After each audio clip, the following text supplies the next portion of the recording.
$50,000 purchase. So there are some kind of stipulations there that we don't have on the line of credit piece. But yeah, it is, I truthfully haven't seen as much. I don't know if you guys have clients that are inquiring about it as much. I remember it when it came out roughly, what, 2 years ago, there was a lot of excitement generated around that. Yeah. So just something to mention to your clients as well that, yeah. So it's still an option, right? Because we see that a lot. Clients are coming in, let's say the branch for pre-approvals, but so many of them tick all the boxes except for having down payment, especially first-time home buyers coming out of school, right? So, because not everybody has that option. We do a lot of gift letters, right? From family members, immediate family member, but which is you'll see on the right here. So our gift letter that we send out, every lender is different, but simply just have to put the address of the new property. The recipient has to sign it. The donor has to sign it. And what we need to do for gift letters, just so you can see here, the easiest way to do it, 99% of my clients will do it this way, is let's say a father's gifting it. The father takes it into, it could be TD, Scotia, could be, if it's RBC, I can have it stamped myself. If it's another lender, right, another bank, we can get, or they have to go and get that stamped. If they don't, they have to do option 2. I know you can't see that's an eye chart from back there, but what option 2 is they give us 3 months of bank statements or investment statements. And they would much rather just not give me that information. Some people just, due to privacy, don't want to give that out to me. They don't know me. I'm not the one dealing directly with them. I'm dealing with their child. So they just get it stamped and they send that to me. So we do a lot of gift letters. Sure. One thing with the gift letter, which I might is a little bit later on newcomers in Canada or anything. Let's say I'm buying a house and my mother lives. She's giving me a stamp. I have statements. So. Yeah. Perfect. So any questions about borrowed down payment? We're seeing a lot more of this on my side. So I just wanted to bring that up and let you guys know that it is available and there are 2 options for that for your clients, okay? And with all this information, we don't expect you guys to be masters of all this. There's gonna be a lot of information coming through.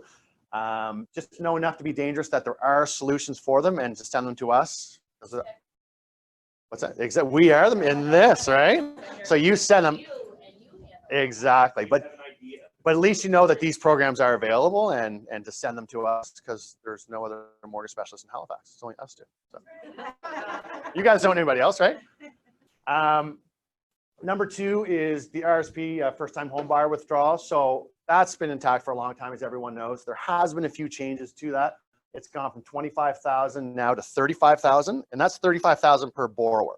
Okay, so if you have 2 husband and wife, for example, both first-time home buyers, they can both access up to $35,000 from each. So really $70,000 if they need to. All right, because some people think it's just $35,000 in total. Each person can access that. So you could take. Mr. might have 10,000 available, and Mrs. might have 13,000 available. You just combine those. They can both use that, right? Shouldn't that be 70? So Matt, I should have said per person, right? Oh. 35,000 per person. Yes, so potentially 70. So 70,000 if there is a couple buying. Okay. So it has to be payable in 15 years. Okay. Mike didn't make the slideshow. Yeah. Kyle did all that. I'll do that stuff. But each borrower can do max. Oh, that's what you're talking about. Point number 3. That's okay. I didn't see it. Ah, yeah, Kyle did that. Sorry, I didn't. Or was that you? Okay, Mr. Bus Driver. Well, yeah. So another option, you kind of slide it, and that's not borrowed down payment, but if you look at the last one I have for point number 2, we can do an RSP loan for the client as well. So a lot of times, clients, we will do the RSP loan for them, right? But it has to be in there for 90 days. So if you have a client that's looking to buy right away, they can't access it. Right? But if you have, let's say, a first-time home buyer that is financially able to do an RSP loan and the debt servicing works to pay it back, all that could, if they're looking at buying, let's say 6 months down the road, it may be a good option to say, won't you look at doing an RSP loan? Okay. Gifted down payment, which I spoke about, down payment minimum of 5%, has to be from an immediate family member, and family member signs it and bank stamp it, or as I mentioned, has to be 3 months bank statement. But we do have to see that the actual donor does have the funds. So immediate member doesn't. We can always get an exception, right? I have, I can always try, you know what I mean? The gift letter does say immediate family member in that small little writing that you probably can't see up top. Yeah, grandparents, yeah. And? What about above the world blend families now? Mm-hmm. Stepchildren, but they need. So no, that's an exception that I can ask for. I just have to state that to our credit department. Yeah. Yeah. It's just nice to get a- Because you mean, you see that all the time. Exactly. Yeah. Yeah. Any questions on down payment options? Okay, so just a quick one here on purchase plus improvements. I mean, I know you guys have seen this a lot. Not a lot of changes here, but we're seeing a lot on our side, given that there's not as much inventory, obviously, out there as there has been in previous years. We're all seeing that. A lot of clients are saying, okay, I will take this place, but I just want to do this, and this to it, right? So if it's in the location they want, right, given there's not a lot of inventory out there, they will do these improvements to it. So majority of the time I do this with first-time home buyers. I do it with first-time home buyers. The max that they're going to allow you to do is $40,000 or 20% of the improvement. So essentially, I mean, a lot of times we'll see it, clients buying a $250,000 home. They don't usually go to that full 40,000. I would say the average I'm seeing is between about 15 and 25 is what they're doing for first time for renovations. This is more cosmetic, okay? If you get into, okay, I'm knocking this wall down, we're going to add an addition here, it's probably going to be over 40 grand anyway. But if you're going to get into doing these structural changes, as we call it, they're going to push back on that. This is what they call more cosmetic. So you're going to be in the kitchen, you're going to be changing out the kitchen. You're going to be ripping up shag carpet and putting in hardwood flooring, whatever that might be, right? It could be paving the driveway. It could be a new roof. Those are the things that you can put underneath this program. What we're going to need from your clients is quotes up front. Okay, so we always need to have those quotes up front to submit it to CMHC because they are going to want to know exactly what work's being done to kind of verify that the value is going to be there in the home. So if the price is $250 and they're putting 30 grand into it, CMHC wants to know, okay, if they're doing X, Y, and Z to the property, that this property is going to be worth 280, right? I don't get too much pushback from them, to be honest, if we're just doing a purchase plus improvement and doing some renovations. So, but I do need those quotes up front. So maximum, I tell your clients that we can do is one draw. So really, I guess you could say it's two draws. One draw is when the day we close, we give the funds to the lawyer, everything closes on time. Then there's one more draw for the improvements. So the big challenge that you're going to have here, and this is a CMHC rule to allow one draw, is if you have multiple people, let's say you have a separate contractor doing, you have a different electrical person, you have plumbing, it all needs to be paid out at once, right? So if you have a plumber that wants to be paid right away and that work's done, but the electrical guy's not doing his work for 2 weeks from now, this is where the client has to, worst case, have their own funds to be able to pay for it, maybe off a line of credit, and then we're going to fund it all back to them. Funding for quick, 4 days after. It is really quick, right? Because in this situation, it's not a construction mortgage, so in the fact that we don't need to send an appraiser out there. We just send invoices, right? So if the quote is 10 grand to put new hardwood in, hypothetically, you give us the invoice that the work is done for 10 grand, we can have it within a couple of days to your lawyer. And to further my Pretty point, slick. Rather than having multiple people doing multiple jobs, if you hire a general contractor, we hired Brenda's husband, he paid him and then he paid everyone else. Yeah. It was much easier to do that. That makes it so much easier because I'm having challenges with first-time home buyers. Say, well, I know an electrician, and then my dad knows this, and my uncle knows of this, and they all want their money at different times. We can't do that. It's one release. Okay, no exceptions to that. I've tried till I'm blue in the face, and they won't give it to us. Mike, have something like I see a lot of, brother, electrical work or something like that. Yeah. So we do see that a lot. The challenge that we have is unless we get an invoice for the brother-in-law's actual time, right? So if he's a contractor, if he just says he's going to do it, then all we can really do is the materials to do it. Unless this brother-in-law actually owned a company and sent us an invoice saying brother-in-law Inc. But a legitimate company that says here's the materials that he's using, and then here's my hourly rate at $25 at 90 hours to do the project. Boom. Then we can add it in. But other than that, it's just called sweat equity, and we can't add that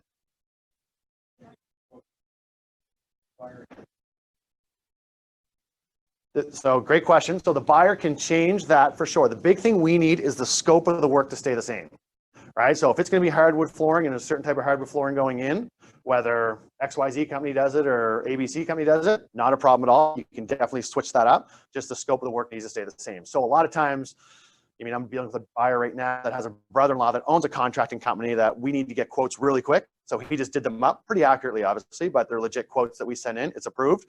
He doesn't have time to actually do the work right now. He's a friend that's going to do it, and all the work will stay the same. So we'll get a invoice from the friend, right? It's going to replicate the same work that's been doing on the quote. Yes, it's going to be two different names, not a problem.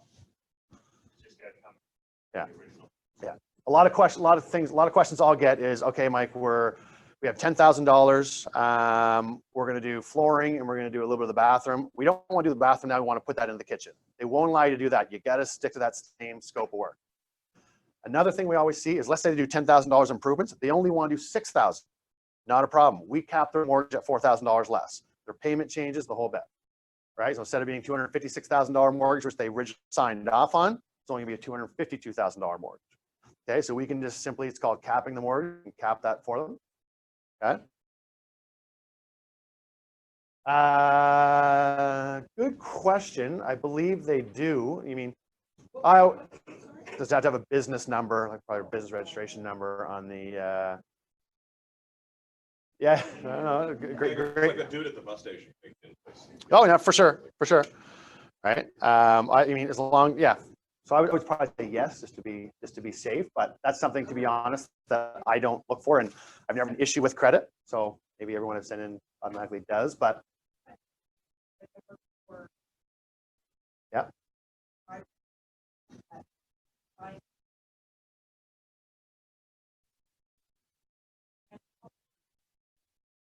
Mhm. Yeah. Not everyone has a business. Yeah. It wouldn't surprise me, all the ones that we've sent in, I wouldn't say everyone has had a business number for sure. And Small businesses that. yeah. Exactly. Their big thing they're just looking for is the detail of the work that's being done. Yeah, six months to do.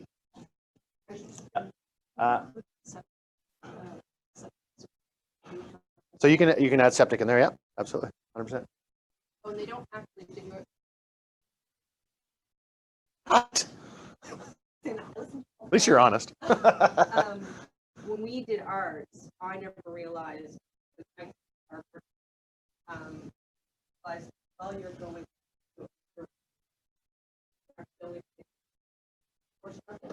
So yours, let's get too far into yours was a construction mortgage. You had 20% down, so that's a little bit different. This is purchase plus improvements, default insured.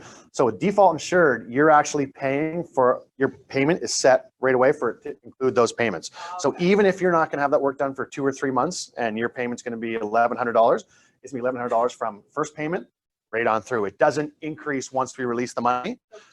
at 20%. That's it. Yours became a construction mortgage, totally different beast. Yeah. Basically, place less than 20 construction. Exactly. So this is the purchase plus improvements, default insured, Genworth, CMHC, Canada Guarantee. Okay. So clients must be able to demonstrate they can cover the costs up front. So our credit department, CMHC, is going to want to know that your clients have this money in their account or on a line of credit or credit card to pay this.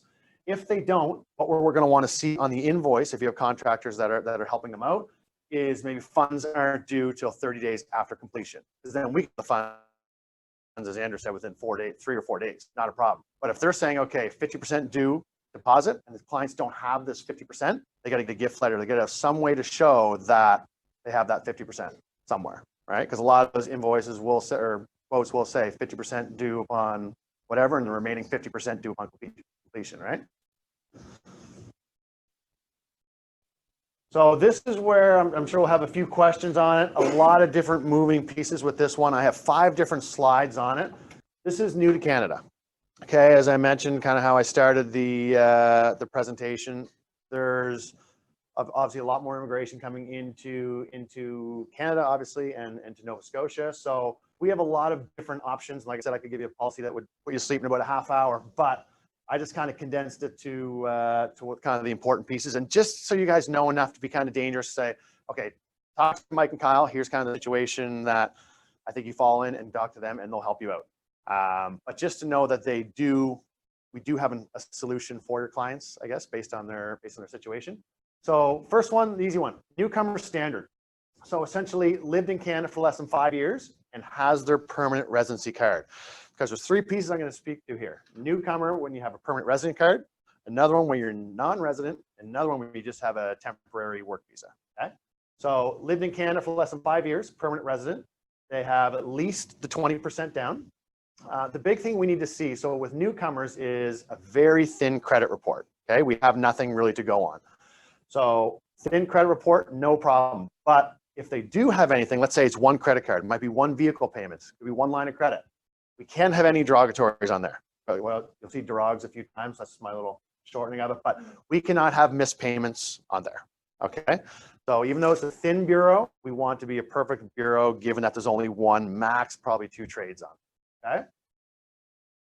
Debt servicing guidelines. So we still need that at 44%, right? Your standard debt servicing will apply. So they obviously have to be employed. We have to see their pay stubs. It'd be the same as any other application. T4s, tax returns, depends how long they've been here. But we at least need them employed for a minimum of 3 months, full-time permanent, and past their probationary period. Okay. Also, down payment. This is always a big one.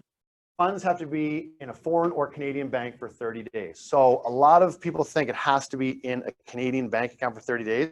It can be in their foreign bank account as well for 30 days. We just need to see that money there. And so it could be over in the UK, whatever it might be. But a lot of people think it has to be in a Canadian bank account, but it does not. Saying, well, that touched. So if it's, so if you send me a bank statement for, I asked for the last 30 days and you send that to me, we're going to give that approval letter because you've sent us all the qualifications. You now know what you need to have everything to close. If you take some money out of there, you got to actually put it back, obviously, to have enough to be able to close the home. But as soon as you send us that bank statement that's been there for 30 days in the UK or wherever it may have been, or Canada, and then we put the firm approval on it, send the approval letter out. That's it. Yeah, because I have friends held up closing because they had it in that period and it held it up. Really? Yeah. Yeah. Obviously, you don't see too many issues with adding more money in. I know. Yeah. So, yeah, no issues at all. One thing with one thing with foreign bank statements, we see a lot, China and other. We have our own. So we don't have that. I didn't want. I was reporting 6 months bank statement from China. I couldn't read them. We just send them off to our in-house translator, and they get them all translated for us. So. Yeah. Good point. Any questions on newcomer standard? To get a little more tangly after this one, but actually this one's not too bad either. So this is newcomer default insured. So this is, whenever I say default insured, it's CMHC, Genworth, CGI, less than 20% down. So they need a minimum of 5% down to satisfy credit, right? So they need to have ideally a clean credit bureau. If they don't, or they're a newcomer, what they're going to look for, the CMHC is going to look for, is 1 year of rental payments and a letter from their landlord, or they're going to look for 12 months of could be power bills, water bills. Just show that they have some sort of, that they can demonstrate essentially paying off various bills for an annualized period, right? So if they're only here for 3 months, if we're only here for 3 months, then that's not going to work because we're obviously not going to have 12 months of rental payments. Now, we don't require that. That's the default insurance requirement, okay? So that's if they're 20% down, we don't require that. But less than 20% down, they do require that. So they need at least a year. I'll get your and then yours, Susan. What's that? Oh yeah. As long as they've been paying rent in the last year. So what we'll do is we'll just ask for 12 months bank statements. If we see $1,200 the first of every month going out, that's fine, right? That.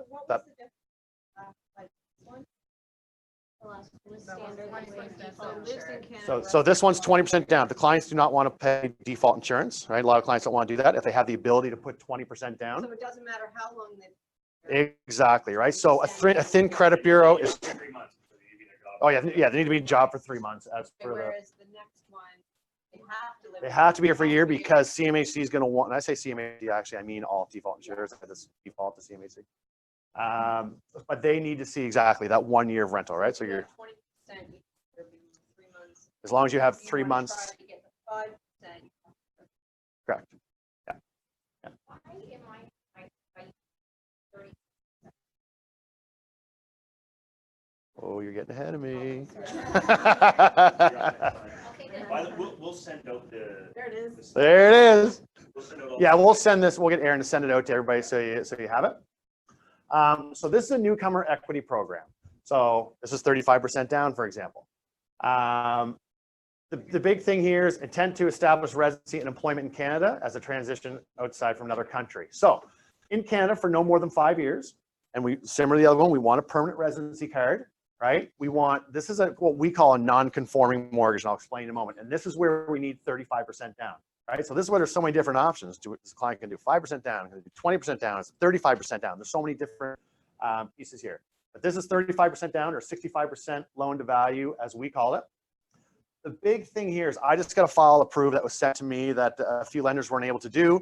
I was able to do it because of this equity programming here. So if the clients do have 35% down, they have 12 months principal, interest, and taxes in their account. So let's say on a $400,000 home, principal, interest, and taxes a year might be $20,000, $25,000. Let's say it's 25. We'll say, okay, they have that $25,000. They have the 35% down payment. They have the 1.5% for closing costs. That's all we need to see is 1.5%. Even though I know they're closer to 2.25 or 2.5. If they have all of these pieces, plus the rest piece, I'll explain in a moment, then it satisfies the requirement. So the big thing here is income, okay?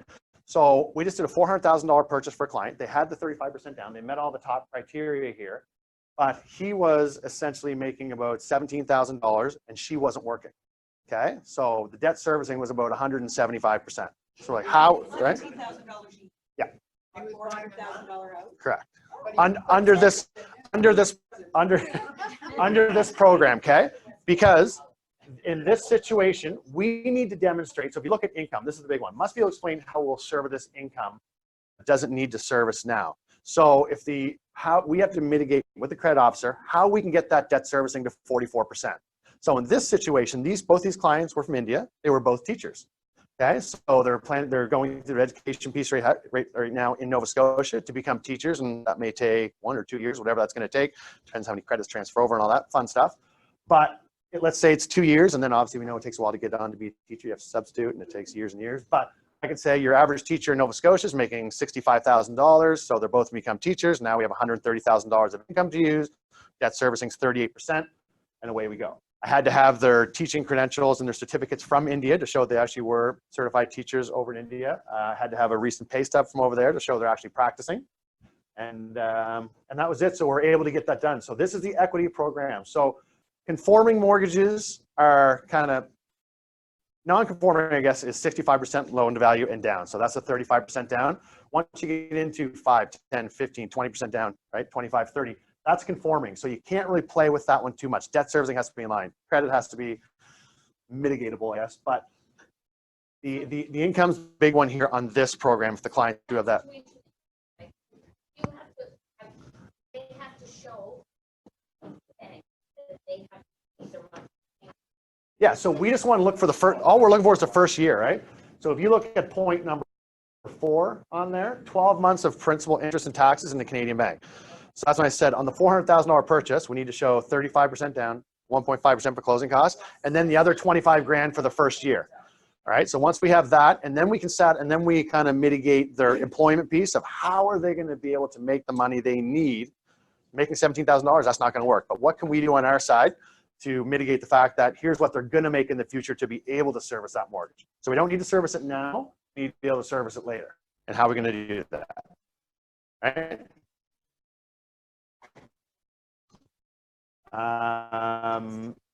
Clean credit history or none at all. They don't have to have a report at all. If they do have anything, it's always going to be this way. If we try to pull a bureau and there's something there, we're going to use that.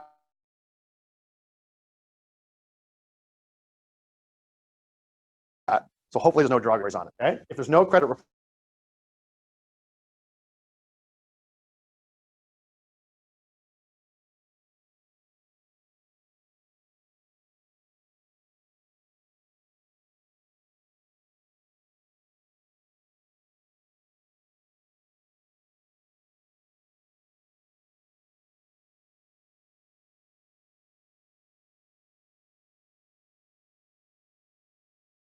and we thought to get their actual degrees to make that money we need, they know the risks going into that. We just have a program for them for that, right?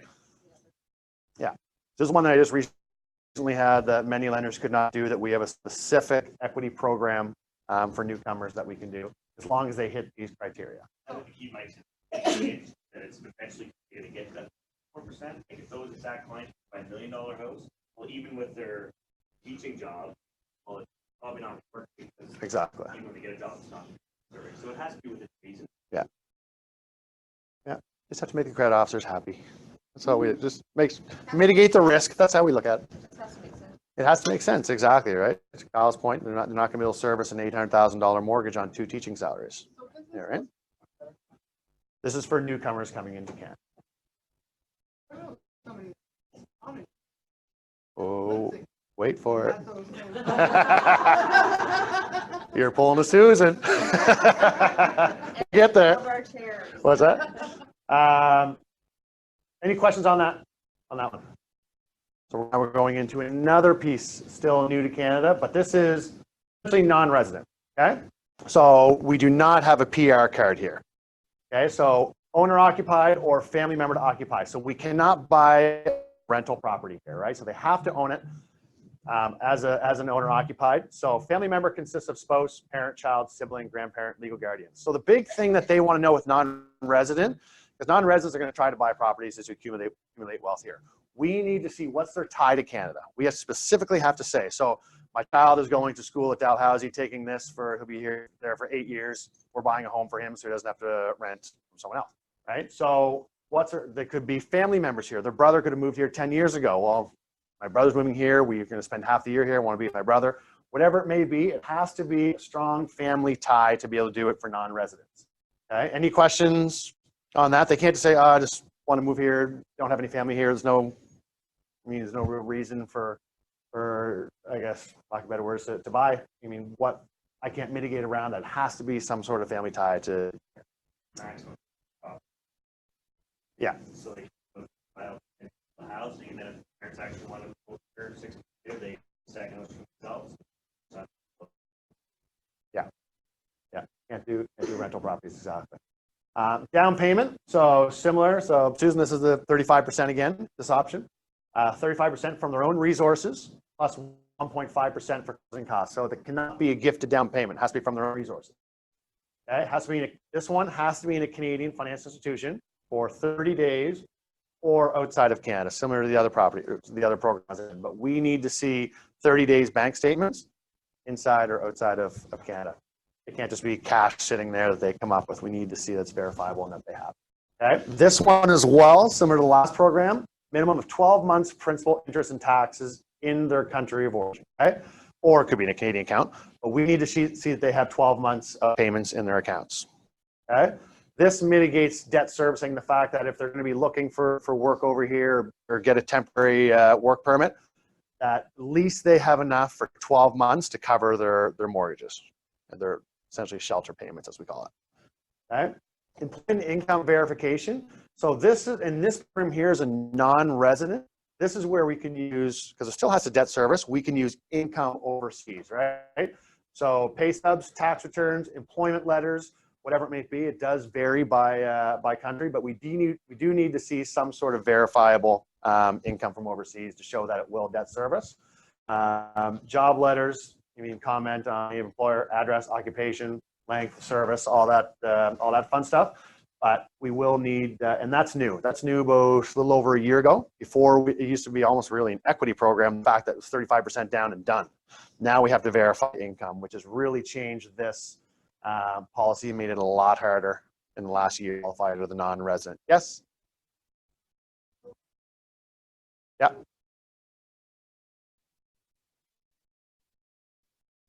Yeah. So for us, this is great with us. For a lot of other lenders, like for example, I used to work for BMO, it was different, right? If you have a rental property, this is not even non-res, but if you have a rental property, your rate's higher. If it's non-resident or new to Canada, your rate's higher. For us, our rates are the same the whole way through, right? So let's say we're 2.89, which I'll get to the rates in a minute, but 2.89 on a 5-year conventional, so not default insured, then 2.89 for a rental property for a client, 2.89 for a non-resident. Our rates do not change based on the application.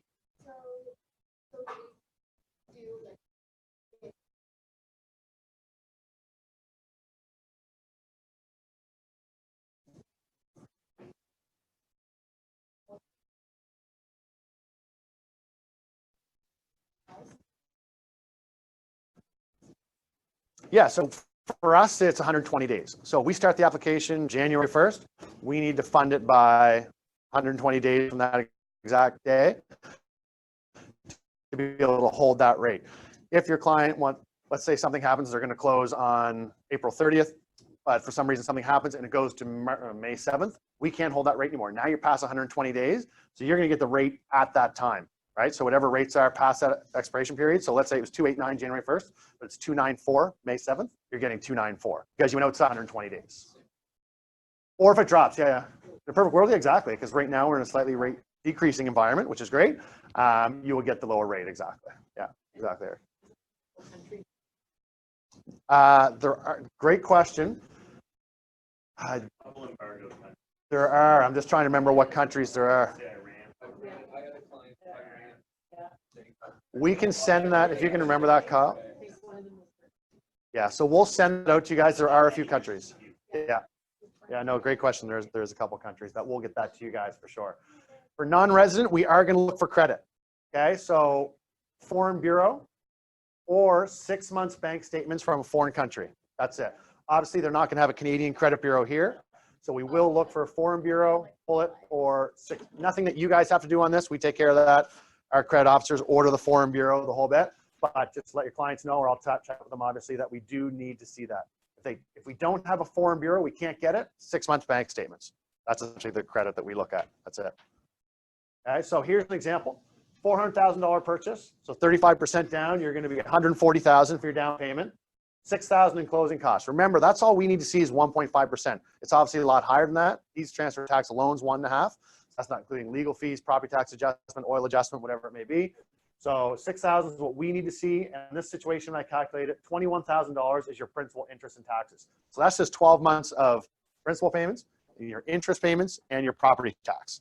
Okay, so that totals $167,000. So I need to see that this client in this situation has access to $167,000 for the last 30 days inside or outside of Canada. We will translate that. If it's in the UK, it's in pounds. We obviously translate everything to put it as Canadian dollars, but that's what I would need to see in this example here. Any questions on that?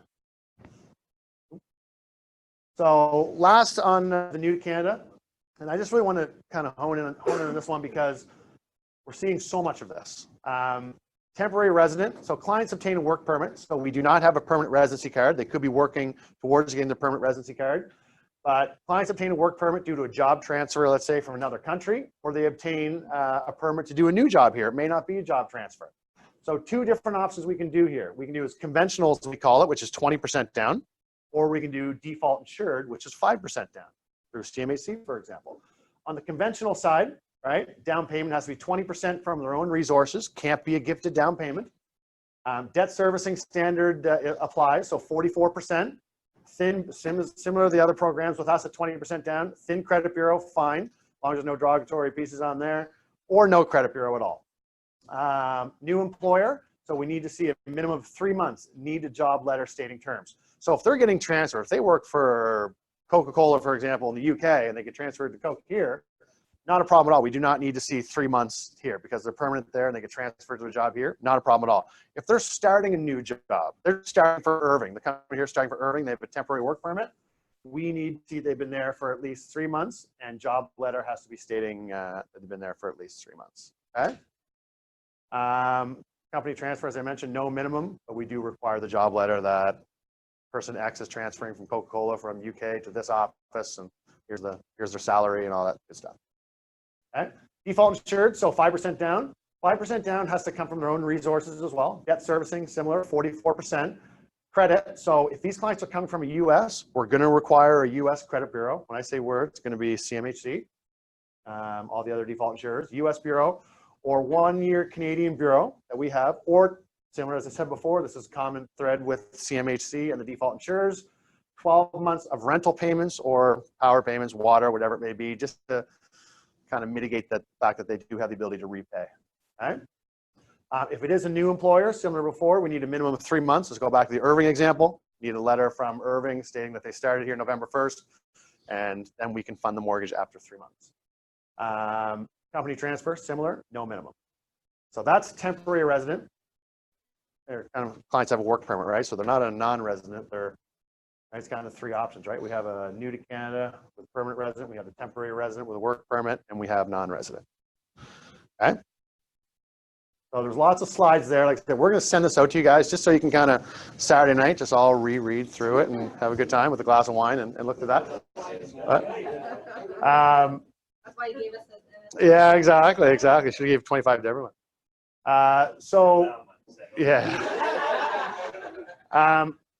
So any questions on the new to Canada or anything we've gone through so far? No? Good.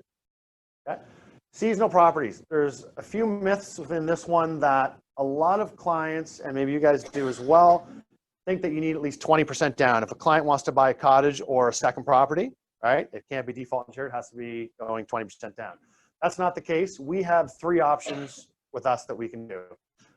It depends, it's really property specific. So if you want to do 5% down, so you own your home, you've owned it for the last 3 or 4 years, you want to buy a nice place in the country for your cottage or second home, we can do that at 5% down as long as it has a permanent foundation, drinking water, well and septic, year-round access, and a permanent heating source. This program only goes through Genworth, okay? So 5% down and 10% option. So the 10% option, right, non-permanent foundation, drinking, but it has to be potable drinking water as well, seasonal access, not a permanent heating source, and septic is required, for sure, on both of them actually. But this, on the 10% down, I mean, this could be a cottage that you use in the summer, but then you drain all the pipes, everything, and you're not using it all in the winter. There might be no access to even get to the place in the winter, it's not plowed, whatever it may be. So that's the difference kind of between the 5% and the 10% option. We can do it conventionally. We'll not do it at 20, like conventional mortgages normally at 20% down. We will not do it at 20. We will do it at 35% down. So if you're not going through a default insurer of Genworth, that's your option, 5, 10, or 35. So we'll do it as a non-permanent foundation, potable drinking water, seasonal access, non-permanent heating source, septic required, okay? Should have probably put a 4th option here because that 35% down is similar to this one here, right? So it's similar to this property here that is a seasonal property. If you want to put 20% down on a cottage, for example, you can do that, but it has to simply resemble the pieces over the far left on the 5% down. So a permanent foundation, drinking water, well and septic, year-round access, and a permanent heating source, okay?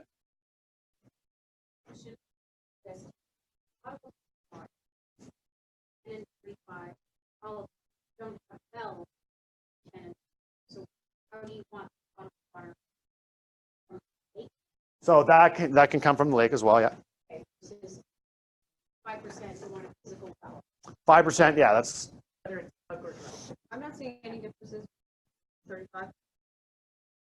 So this is for us. If clients don't want to pay CMHC, they don't want to pay default insurance, Okay, so it's just right? So if they want to buy a seasonal property, right, it doesn't have year-round access, doesn't have a permanent heating source, we can do it at 35% down. The other option is you can't do 20, otherwise you're going to be. we'll do the 20, and I should have put that on there, but we'll do 20% if it resembles all the pieces on the, and I'll switch this if I send it out to you. But if you look at all the 5% down criteria, we'll do that at 20% down. If you look at the 10% criteria, we'll do that at 35. Okay? So no CMHC, 20% of 5 departments and no CMHC.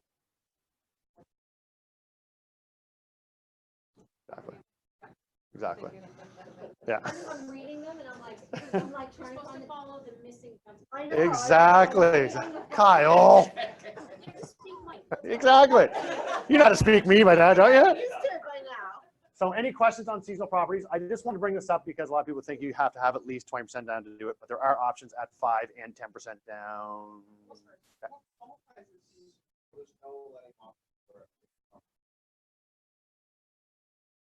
You need a septic at a minimum, yeah. And you need potable water. You need potable water, yeah. When Unfortunately. I look at that, the 5% down to me is pretty much the standards of the house. Exactly. It's literally a second home. It's not a cottage. Someone can afford a $200,000 house. but Yeah. it's exactly what it was. Yeah. Yeah.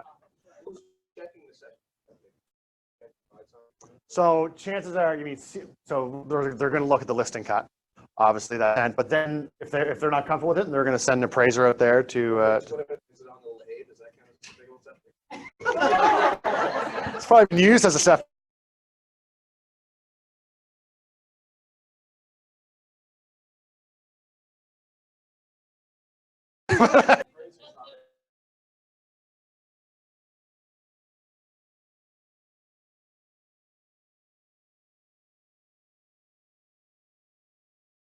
Look, so we could approve it on our end because we're just going to assume that everything is there.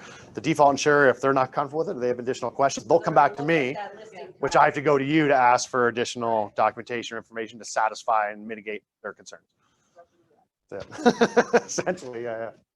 Investment properties. So I know we have, you guys probably have a lot of investment properties yourself, or you're dealing with clients that do have investment properties.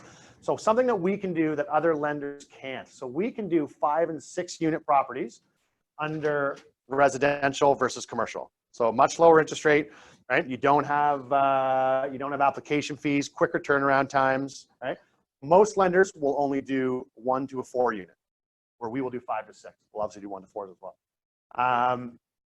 So for us now, every lender is different, right? So for us to stay within our investment property portfolio or policy, we need to have a maximum, let's have a maximum of 9 properties.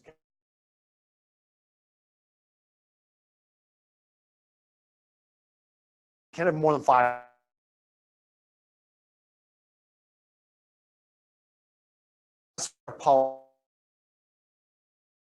I've had acceptors for 5 30 doors, right? So I can always ask for an exception on this one. If let's say a client does have 6 rental properties, okay, they want to switch one over, they even want to buy their 7th.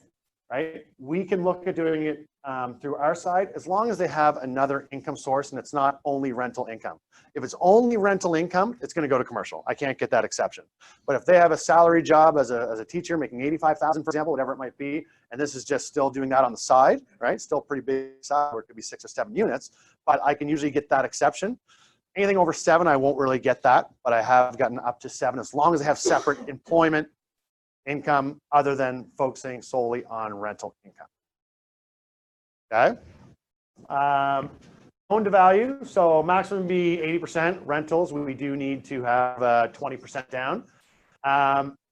Really, this is based on, I mean, sometimes if it could be, if we're going to try to push for 80% down. We want to do 20% down for the most part all the time. This is going to be based on clients' financial strength, quantity of rentals owned, and property details, right? Sometimes credit will push us down and say, okay, if this is a rural property, client doesn't have a lot of savings, maybe they're new to renting, they may push it down to, let's say, 25% down payment, which is 75% loan to value, right? So we do have a specific policy for this. I'm arguing with credit officers all day, every day, all day, trying to push it to 80% loan to value, which is 20% down. But they want to see if someone's been, has a couple of rentals and never any issues with it, and they have $100,000 or $200,000 saved, things like that. Strong clients, we can always get that exception. But yeah, clients always want to have 20% down, so we can usually make that happen, not a problem. Rental income used, people always, every lender is different with this. So for us, we usually order there's 2 ways: market rent or rental offset. We do with the T776 on the showing the rental income on the income tax return. So for a new purchase, market rent, we can use 80%. So let's say client is buying a triplex. They're going to live in one side. They're going to rent out the other 2. Each of the 2 rents for $1,000. That says the appraisal report. We can use $800 for each one of those towards debt servicing, 80%. Okay. What we look for ideally, if we're not looking for market rent, we can use actually someone else's previous lease agreements as well. Credit will ask for, this is where it gets a little bit more tangly, I guess. If we do that option, then we do need to have the seller essentially give us bank statements showing that the money is going into that account, right? So we can use that. 9 times out of 10, I just use market rent. It's so much easier. Even if there's tenants that are living in there, I don't want to get into getting lease agreements and all that stuff. I'm just going to go market rent. It just makes life so much easier. Okay. Lease agreements, okay, we did that. So yeah, lease agreements we will use, we'll have to use if there is no T1 general. So for example, let's say you have a client, they do own, let's say, 2 rentals, okay? They want to buy their 3rd rental, okay? So we will request their T1 generals because we're going to want to see what their rental income has been, okay? What their expenses are, and then kind of shuffle their numbers and make sure it works or not. If they have owned it for less than a year, we will use lease agreements. The example I was talking about before is if they're purchasing, let's say, a 2-unit or 3-unit or 4-unit, I don't want to get into asking the seller for lease agreements and all that stuff. I'm just going to use market rent, right? But if you have 2 rentals yourself, you're buying your 3rd rental, and you've had it for multiple years, we are going to look for the T776 in your tax return, okay, to show what your gross rents are, what your utilities expenses are, what your property expenses are, what your property tax expenses are, okay? And we'll do the math on that. Little trick I always talk to first-time home buyers when they do buy a home, rent out their existing property, they can purchase a new one at 5%. So it is a way to start to build your rental portfolio if you don't have the opportunity to do 20% down. Okay, so client buys a home today, 2 years or 5% down, 2 years down the road or 1.5 years down the road, they want to rent out that existing home, they want to buy a new home that they're going to live in, they can do that at 5% down as well. So now essentially they have 2 homes under their portfolio, both at 5% down. Okay, they can't state the new one as a rental property, or CMHC will not do it. But if they're going to move into it, owner occupy it, they can do it at 5% down and rent out the existing one. Okay. That make sense on investment properties? Perfect. The last one I think I'm going to speak about, and then Kyle will chat about a few slides, self-employed stated income program. We're seeing this more and more as well. This is to provide options for self-employed where standard income is insufficient for debt servicing, right? So we'll look at your financial statements, but essentially if your line 150 income is not large enough to service the mortgage, we can look at kind of talking to credit and kind of mitigating the fact, say, okay, yes, they may be showing 25,000, but they need 70,000 to service this mortgage. We can gross that up by 3 times and say, here's why we believe that these clients can do it. It's called a state income program that we state that their income could actually be $70,000. You may have an incorporated client that only pulls $30,000 a year because that's all they need. Why are they going to pull $70,000 if they don't need full $70,000, right? So that's where we could say, okay, a lot of times we see it so much, an incorporated client that has financials, or business financials, we'll look at the retained earnings. They could have $200,000 or $300,000 in retained earnings, not taking enough money to satisfy the mortgage. And we could say this client can easily be taking out 80 grand based on how much it's in their retained earnings. We do it that way, right? So 2 options. So if you want to do it through non-CM, or actually this one's only Genworth. But if you want to do it through us, it's 65% loan to value, which means 35% down payment. That can be on a purchase or a refinance. So a client can own a home free and clear.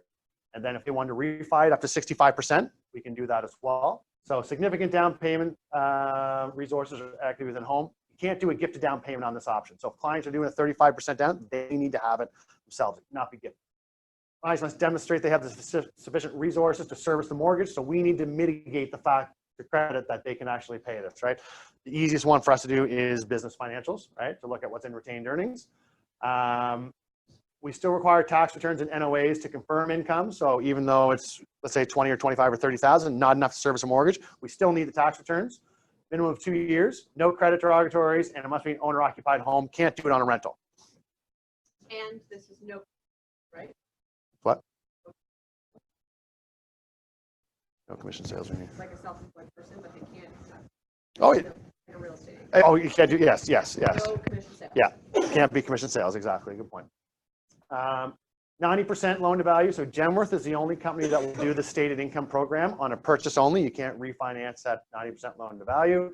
Credit score minimum of 660, minimum of 5% from own resources. So we see there's a 10% down payment. You can have 5% of that gifted. 5% needs to come from you. Minimum of 2 years employment history. So tax returns, owner occupied home. So 2 years tax returns, NOAs, and business financials if you're incorporated. Okay. So essentially, it's up to us to discuss with credit and make them comfortable with how clients are going to be able to service the mortgage payments, right? But there is an option there. If the debt servicing doesn't work strictly by the tax returns, we can fix that. We can work with that. Any questions on stated income program? 2 options, 35% down and 10% down. All right. So the last one for me, construction job mortgages. I don't know how much you guys are dealing with these. We see a lot of them. Not all lenders will do them. We are one of the ones that will. Clients need to own the land outright. For us, for example, that's going to go as your down payment as well. So these mortgages, to get these approved, it's all about cash flow and the ability to fund the draws throughout the draw process. Okay, so we have 2 options. Okay, one is a self-build. A lot of people want to do a self-contract, do it themselves, obviously. Client will act as the own project manager. So we need plans and specs of the home. We can do up to 5 draws, and they need the funds to cover the shortfalls. Because the big thing is let's say they owe $80,000 after draw 1 to pay all their tradespeople, but based on how much is completed, we can only release $55,000, right? So there's a shortfall there. So we need to show the clients have that ability to make up that money for the shortfalls. At the end of it, they're obviously going to receive that full amount, right? But in between shortfalls or in between draws, there could be some shortfalls. We need to show the client has access to credit. It could be a gift from a family member, but we just need to show they have that money. Contractor build, so through a builder, up to 5 draws, we need the builder contract and plans, and then they need the funds to cover the shortfalls as well. For the down payment, you need at least 20% down payment, okay? So that can be equity in the land.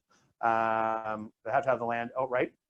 And then, and if they do need, if that land doesn't cover 20%, they need to put their own resources in to get that up to 20%.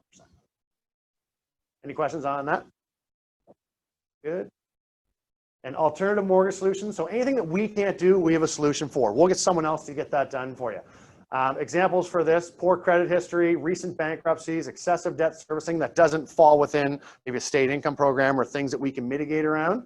Hard to verify income, so he can use bank statements, for example, versus tax returns. So if tax returns are not showing really much income coming in, we can't get it done, right? Because if we could do it under state income program, the credit number has to be like, let's say 660 or 680, I believe it was. But let's say credit's brutal, then what we can do is just use the business bank statements for debt servicing. So they meet with us, they can't do the application, we can't get it done, we get declined. We send it right to Jeff Tidy, the guy's name is, and then he will take it from there. He's actually an RBC staff. Yeah, he's an RBC staff member. He has access to Home Trust and all these various lenders that can get it done. Yeah. Any questions on that?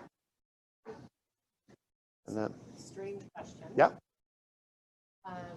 No change in, I had some change in the finance. I haven't seen that one yet. I don't think. No, I'm gonna go with no on that one. I don't think so. Yeah. Okay. There is Oh, one. yeah. Yeah.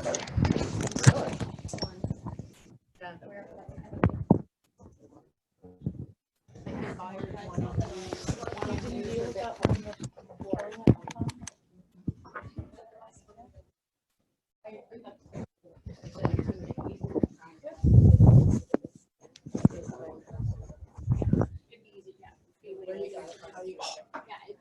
Fit that on.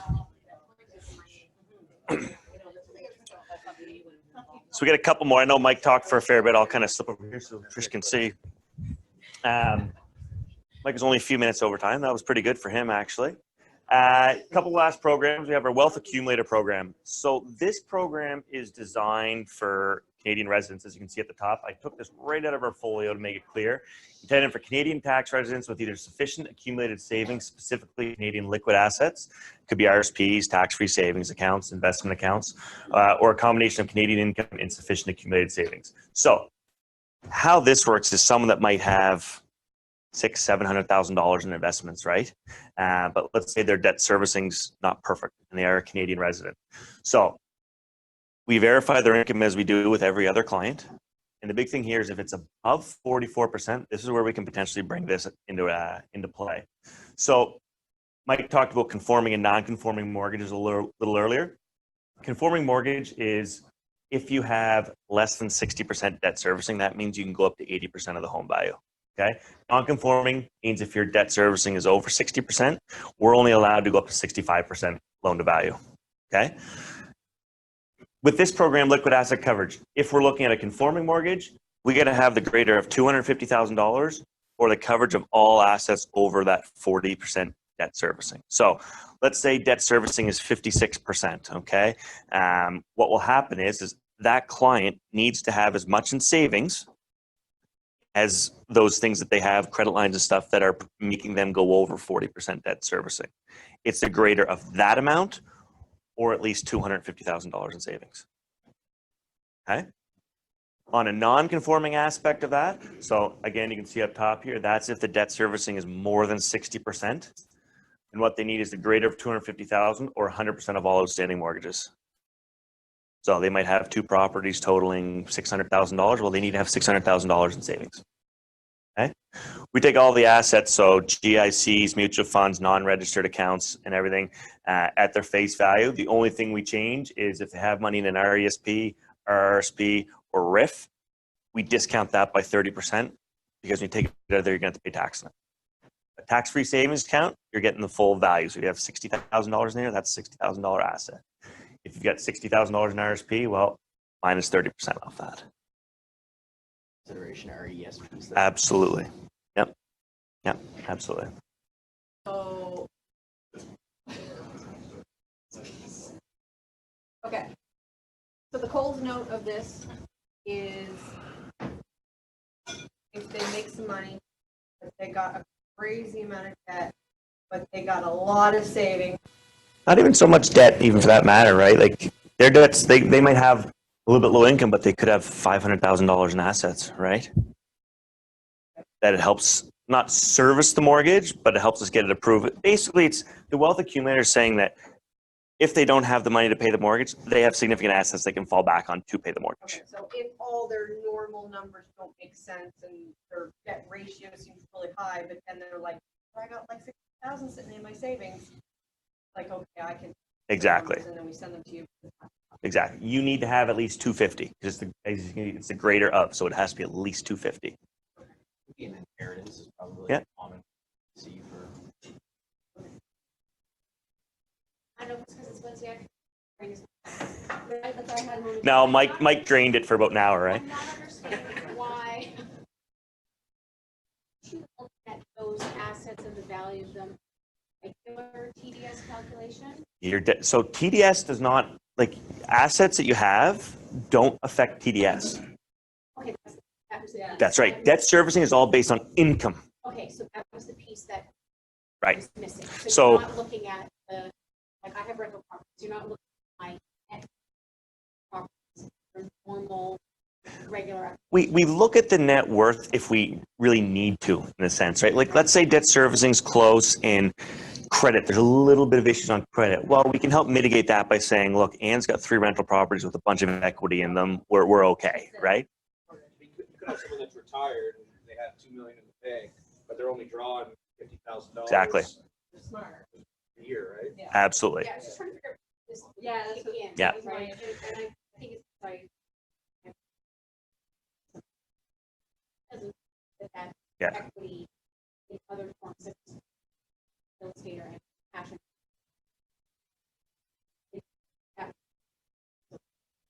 You may not want to pull your. That's No, right. it's not that you're gonna pull So- it, it's that just That they that look it- yeah. So when I it comes, think that the banks would look at that as a whole, but I guess they Apparently don't. not. when it comes to TDS, like if I'm making $100,000 and you're making $100,000 and we have all the same debt and everything, but I have $1 million in RSPs, our TDS, our debt servicing, is identical, right? Because the income being generated is identical. If that $100,000 or $1 million in investments I have is paying me out $10,000 a year, well, that's actually lowering my debt servicing because I'm getting paid on that. But if it's not paying, like if it's in an RSP or tax free, it's not paying you. Where it's locked in. Yeah. That's where you're. Bingo. It could be somebody with a family trust. Yeah. That's right. Kid that is only drawing 20,000 from the trust, and maybe they don't work. They don't have a $100,000 job, but they want to buy a $100,000 house. That's right. Yeah, I was trying to figure out why. Why We would you needed use practical, this? we needed. Yeah. So, but basically, the entry level to this is $250,000 in investments. That's the bare kind of minimum to even get into the program. Absolutely. Yeah. I think we just press, what do we press here? Just there we go. Healthcare Advantage program. So this is for doctors and dentists. Okay, and we're starting to see a lot of this around here, especially with Dalhousie, with medical school, dental school. We can use projected income for people to a certain point. Okay, so let's start medical residents. So if they're in their 5-7 year resident period where you know they might only be getting paid $50,000, we can use projected incomes for them. So if they're going to be a general practitioner, GP, we can use $225,000. If they're going to be a specialist of some kind, we can use $300,000.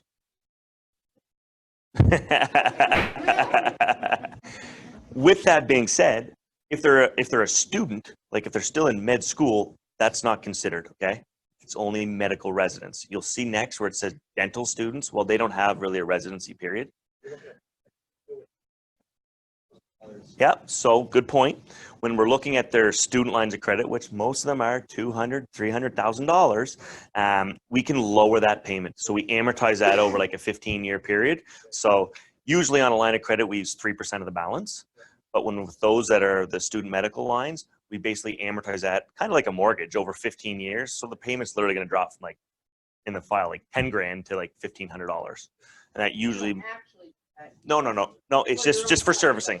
Yep, just on paper, just to allow them to do that. Because in reality, it's going to show us that payment of $9,000, $10,000. They're only paying interest only on it, right? So that's a big one. The other one we can use is first 3 years of practicing. So if they've graduated and they're practicing, we can still use that projected in because we know they're potentially building over those first few years. Key is, you can see, they have to have a job.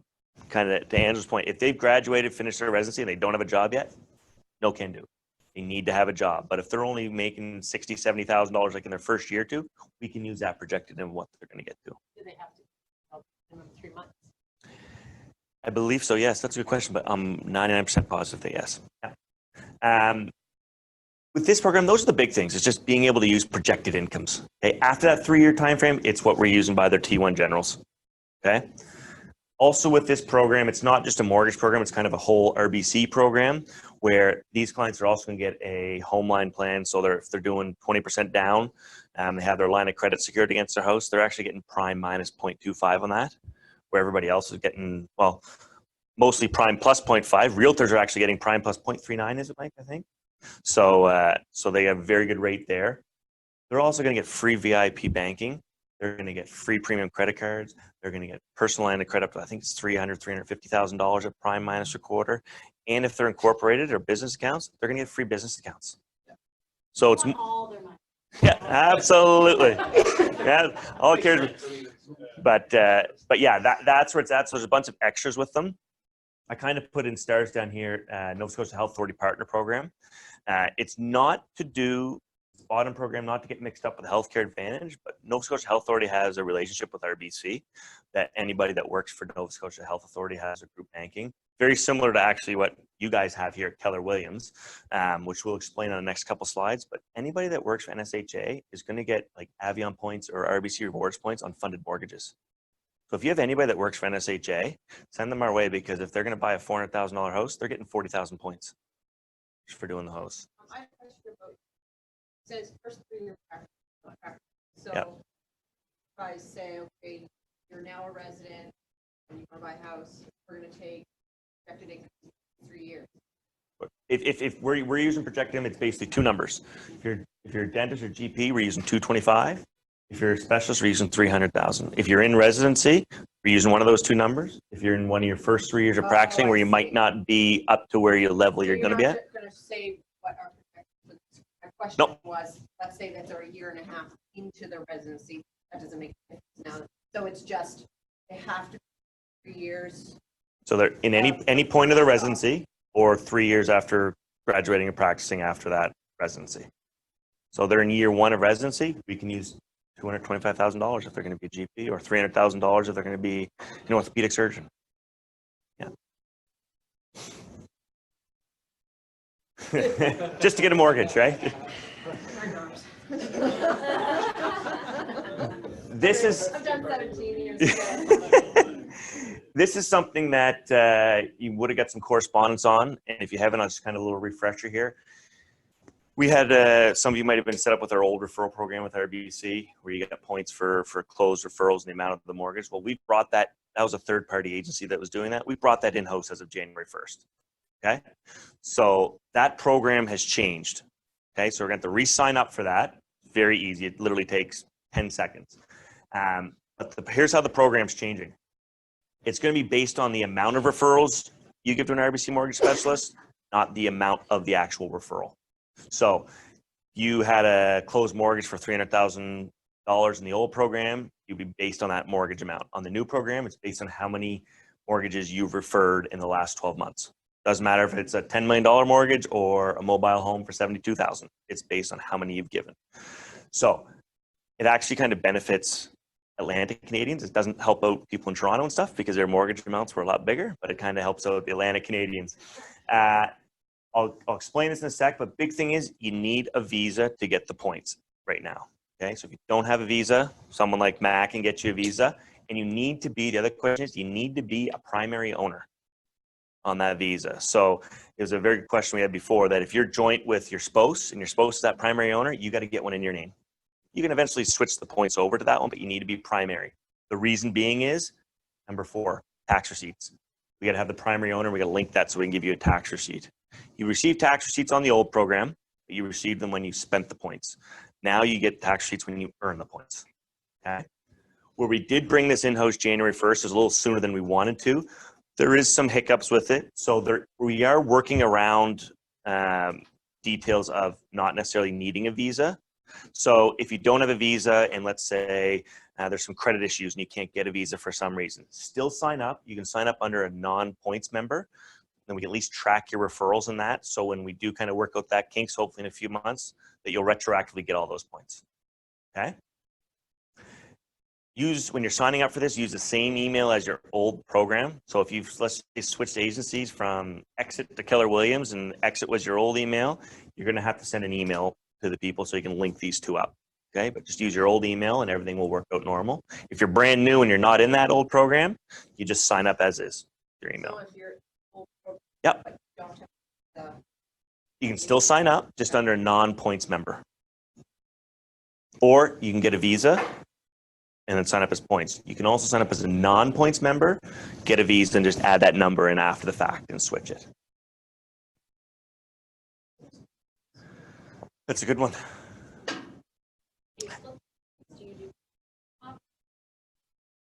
So it's based on, this will all be based on just who the actual referrer is. So like, yeah, that's a tough one. Rock, paper, scissors. Rotate it. Yeah. He doesn't have my receipt visa currently, so you want me to have my big. Well, you take the points and you can book flights for him. That's a very good question. It is a very good question. And how do you delegate teams and like, so I think that's a conversation. Yep. So how, obviously, where the source comes from, so some more information. So as of right now, what I can speak on behalf of, and I'll go back with it as well, but as of right now, it's all connected through online about who actually submits that referral. So let's say you, Ann, submit all the referrals, you're getting all the points. I guess now that it's based off of the amount is money.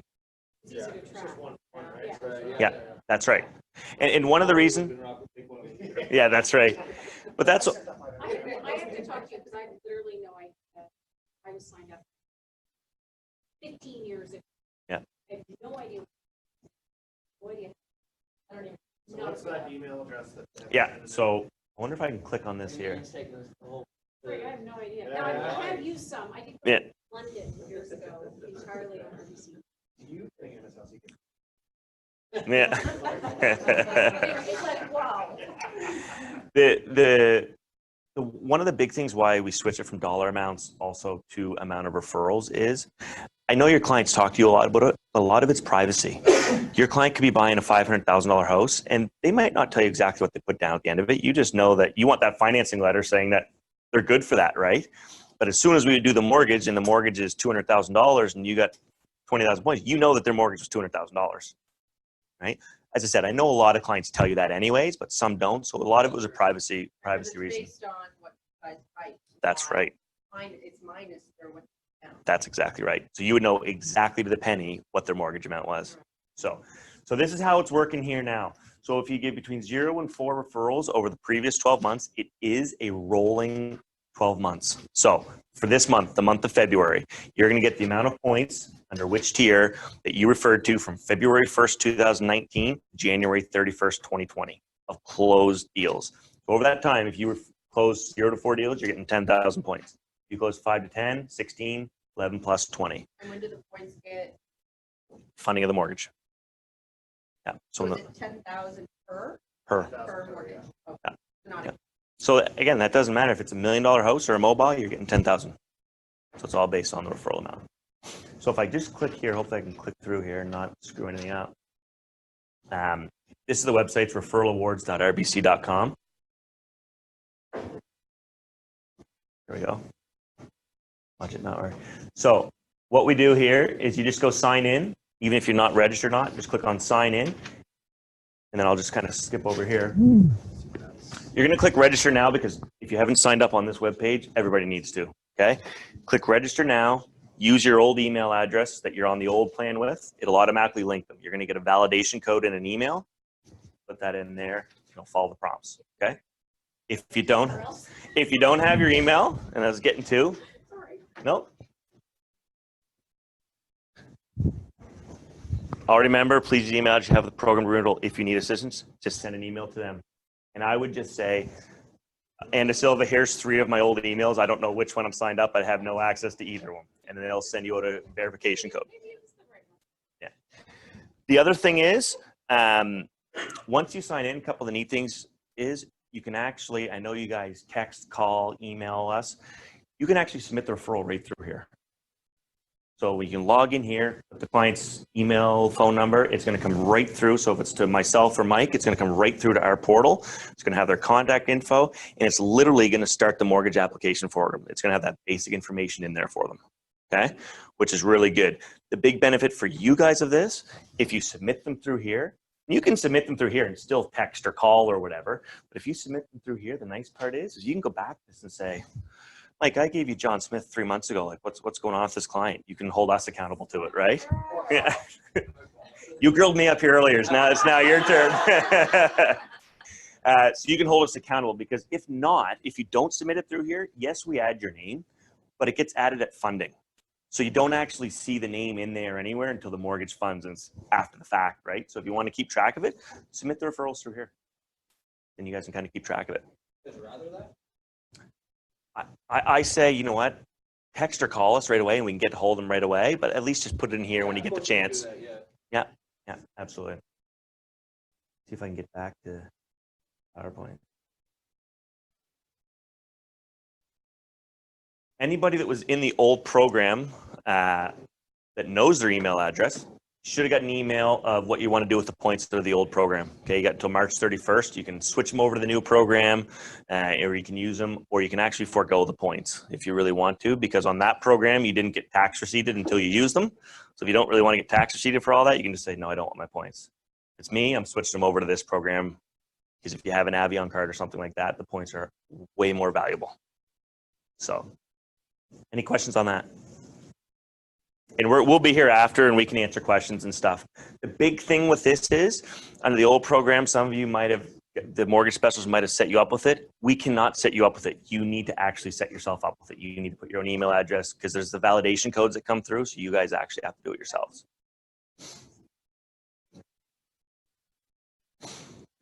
Here's just a couple types of visas. I know we might have the WestJet MasterCards and things like that. Well, those are WestJet dollars. Okay, we're giving you out, as you can see here, RBC rewards points. So it has to be an RBC rewards card. Here's 3 types of them. We have our middle one, which is our basic RBC rewards visa, $0 annual fee, no frills. You get 1 point for every $2 you spend on that. One up from that is our signature rewards visa. It's $39. You're actually gonna get 1 point for every $1 you spend. So you're getting double the points on that essentially compared to the free card. And then the far end, you got our Avion.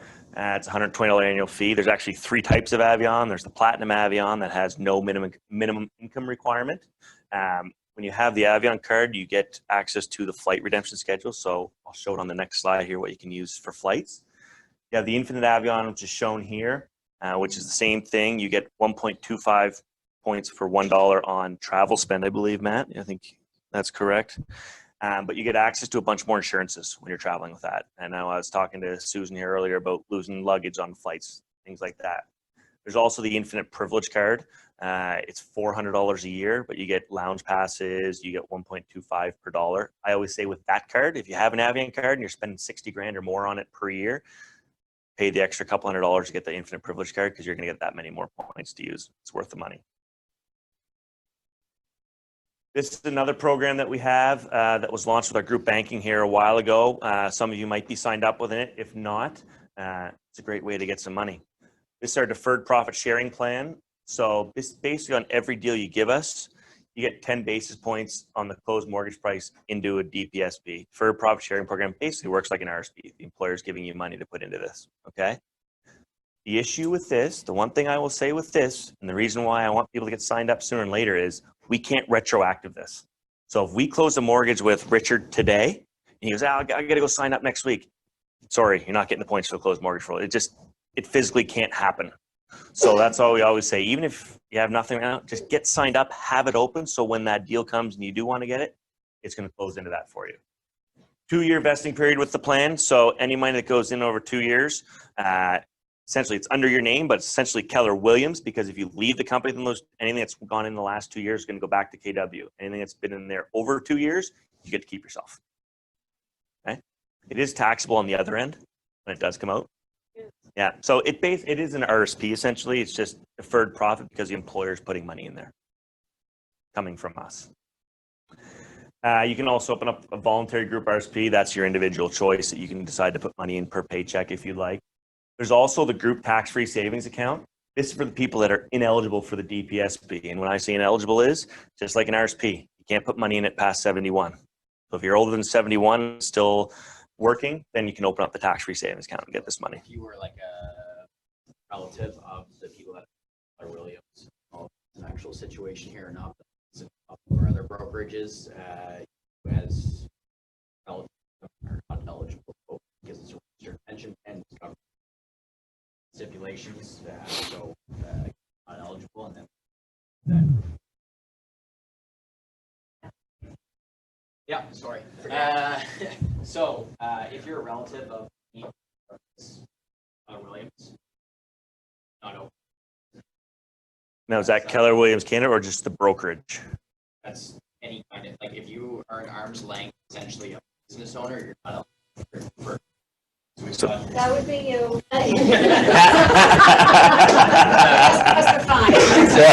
So there, she can do the tax-free savings account then. Okay, good. So tax-free savings account. So this is where Matt comes into play, all right? Because Mike and I aren't investment specialists. We're not licensed. We're not anything. That's where Matt would come into play to get these set up for you. So he's around the clock. He can meet you anywhere as well, whether it's here at RBC a couple times.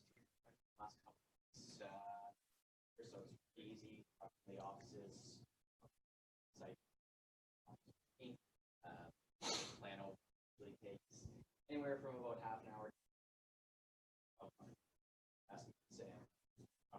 Go through that conversation. If you have any questions about any other things or whatever, I can answer phones. I can also help you discussions. Just RBC, but question.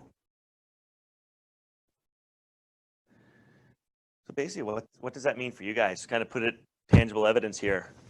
That's a $300,000 mortgage. No, it's being blocked out. But for yourself, let's start out with yourself. Let's say you bring, I'm looking at Maureen here. Let's say she brings over her personal mortgage to RBC. That's somewhere else. Well, she's going to get $300 into that deferred profit sharing plan because that's the 10 basis points, okay? Because she referred herself, right? She's going to get $500 in her bank account because we always have the ongoing promotion of any realtor that refers her, brings her mortgage in, we give them $500 cash. So you're going to get that as well. Your referral program, well, you're referring yourself, right? So if you're an elite member, let's say, you're going to get 20,000 points there. And then also on yourself, this comes back, remember I talked about that Nova Scotia Health Authority a couple of pages ago? You guys have a group banking plan as well with us. So basically you're getting 100 points for every $1,000 funded in your own personal mortgage. So if you brought over $300,000 mortgage of your own, you're going to get another 30,000 points. So really, if you brought over your own mortgage, you're getting 50,000 points, $500 in your bank account, $300 in your deferred profit sharing plan. Not to mention we pay the legal fees to move them over, which are roughly $1,250. Has to be done through us in-house through First Canadian Title. We will not pay the penalties. We'll pay everything but the penalties. But sometimes, I will say this, because Mike and I have seen a lot, is sometimes where people are consolidating some debt into their mortgage or they have some room, actually the interest savings we're going to give them significantly outweighs what the penalty is and potentially the rate too. And on top of that, seasonal promotions sometimes for first-time home buyers and switch in. We have those as well, and I'll say this, just literally hot off the press, just got it 30 seconds ago or 10 minutes ago when I was sitting down there, our promotions are going to come out Monday. So it's going to be some kind of tiering program with the first-time home buyers paying up to potentially $2,000. And we've partnered with, on the switch-in side, we've partnered with The Source. More details to come. Literally, Darren just sent us out the email there. He's at our convention. You'll get more details Monday, but yeah, Monday that's coming. That's for any applications that will be started on Monday. So just to talk about costs, we do a lot of switch-ins, even after through clients. We have $10,000 on unsecured credit percentage payment, $1,000 on 1%, right? If it's $2,000, say they're 3.49. It far outweighs such a That's right. penalty. Plus your penalties wrapped.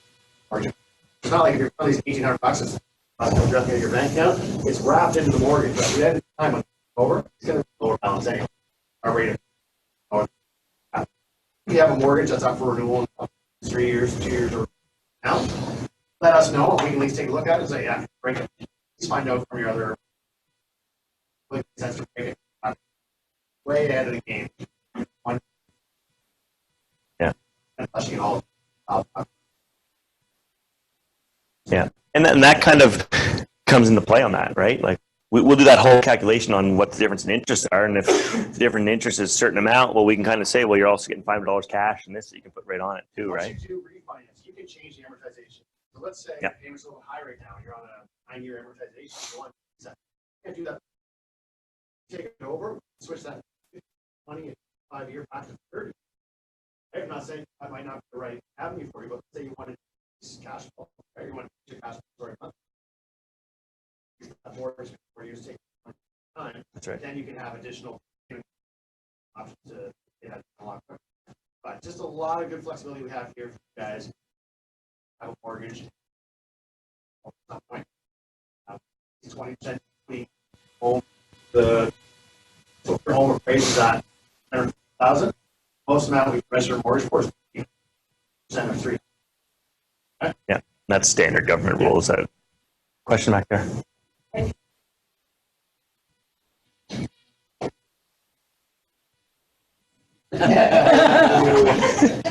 Next. That's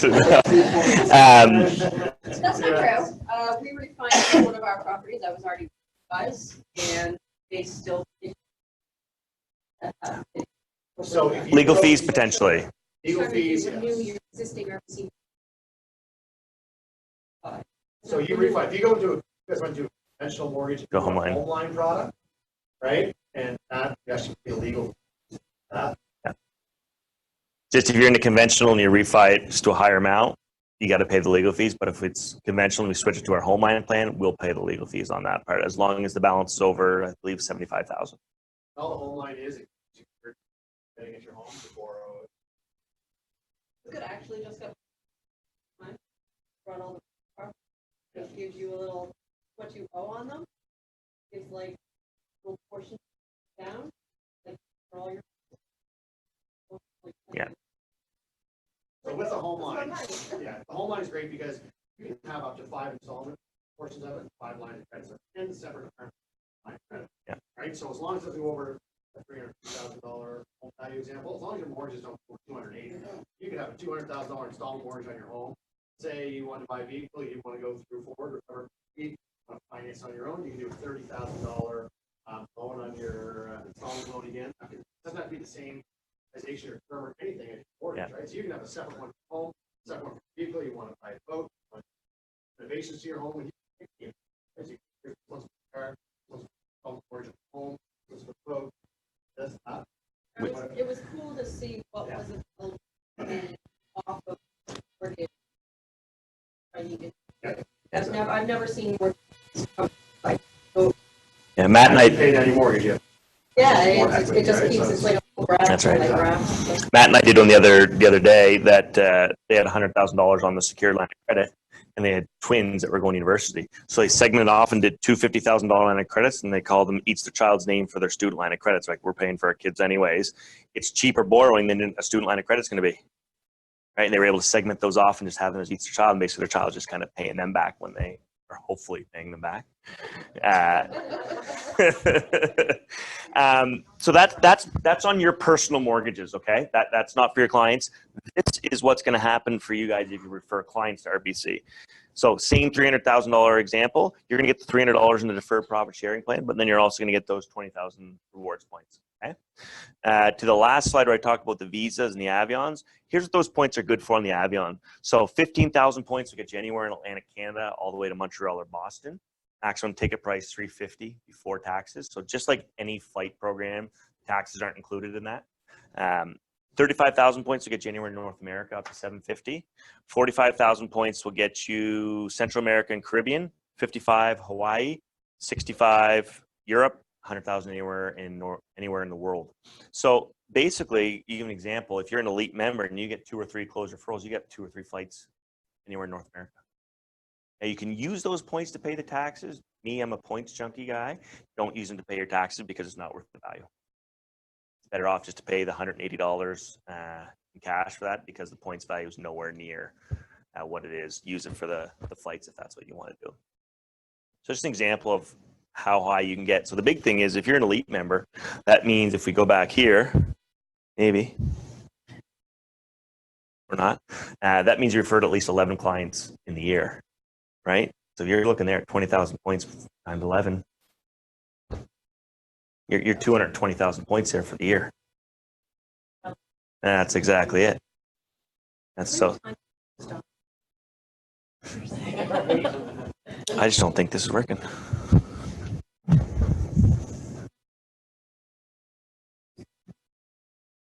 Oh. Oh, whoa. That turned out really, really big. But these are for mortgage applications that started. We changed the rates January 28th. No, I'm so sorry. Yeah, no, absolutely. So, and I know Mike kind of alluded to it a little bit earlier, but we're at 2.64 on a 5-year fixed default insured. Okay, so that's 20% or less on a mortgage. Okay, 120-day rate holds. We hold our rates for 120 days. We're 2.89 on a 5-year conventional or home line plan, so that's more than 20%. You can see here, yellows is what's changed on this day, but we're 2.89 on 3, 4, and 5, 2.64 here. You can see the variable is prime minus 0.77 up here as well. So that's what we have for rates. This combined, the 2.64 on default insured combined with what we're going to be coming out with on Monday, probably for first-time home buyers, is going to be significant incentives for first-time home buyers. Anything on there, Mike? I was going to touch just on reminders. This is the last slide here, guys. So mobile homes, we're by far the market leader in mobile homes. We offer conventional mortgage rates. So this is also modular home. So essentially on lease land, non-permanent. So mobiles that you can see in a park offer a rate of 2.64. A lot of lenders will low 5s. Switch promos ongoing. We always have that. We cover all your fees except for the penalty. Not into if essentially guys will look at that. Pre-approvals. I can't say enough about doing pre-approvals. Get the hard work done early because especially in this market, we don't have a lot of inventory right now. Things are moving fast. Might be shorter timelines you guys are able to do for financing dates. I can get a file done in 1 day essentially. We have the pre-approval done and I get guys and we send it to CMHC. We'll approve that. Well, the hardest part in a file anytime is income. And let's get all that hard stuff done previous and kind of get the live deal once we. So ideally, that's the best way to do it. Approval, seasonal promo. As Kyle mentioned, that's what we're telling you in a couple days. We'll let you know. Rush financing. So quick closings. You might have a deal that's closing in a week or even 3 or 4 days. We can do it. Or financing date. You may call us. Financing tomorrow might have fell through with another lender. We can rush process internally. We can have financing 4 hours for you. There is an appraisal required. 2 or 3 days. We can still rush the appraisal, but no appraisal required. And hours. The thing with us too is we offer the full financial. Kyle and I, yes, we just do mortgages. We have a good team around us with our branch. Also, kind of has a good look at the investments and bank accounts, what deals they have for the clients to kind of look at the whole for them. Right? And if they just want to do the mortgage, that's fine. But options they offer as a whole. Yeah, that's really about it. For us, I know there's a lot of information there. But we'll get that information sent out to you guys just so you have it. Yeah. Big thing is for Kyle and I, we're a team of 3. We have Kyle and myself, we have our assistant. based out of Cole Harbor. If my office branch with clients, and I mean, biggest thing is I really want to build a team. We have a team now that it just makes life so much easier. We can totally work on your guys' files to ensure smooth action. That's it. Just want to give you guys a lot of information on outside the normal box mortgages that we like to see. There's a lot of different stuff that we are seeing right now that clients over the next kind of week, 2 weeks, maybe right now that you're dealing with. So let us know. We're here. We'd be happy to help. Yep. Love the opportunity, guys. Especially just call us. So one more draw for it. Yeah. Who's thirsty tonight? Me.